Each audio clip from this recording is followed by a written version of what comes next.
Welcome to the Genius Factory. Enjoy the video. You start by making the environment ready. Power on your primary Nest Wi-Fi and confirm it's online. You need firmware up to date so the extender can negotiate settings. Once done, plug the extender near the router, about 6 to 10 feet, to ensure a strong initial handshake. Make sure your phone has Bluetooth on and is connected to your home network, because the Nest app discovers devices that way. This speeds pairing and avoids manual network entry, which is slower and more error-prone.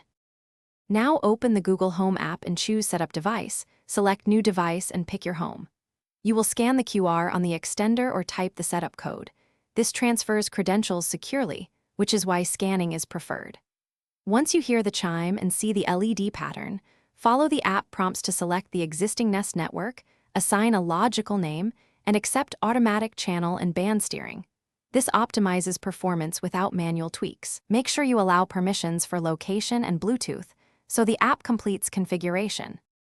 After configuration, relocate the extender to its permanent spot, ideally halfway between the router and the weak signal area, because mesh links need balanced signal-to-signal ratios to extend range effectively. Then use the Home app to validate mesh status. Check signal strength, whether clients are being offloaded, and confirm firmware is current. If devices show poor speed, reboot the extender first. If that fails, perform a factory reset and repeat setup. This clears corrupted.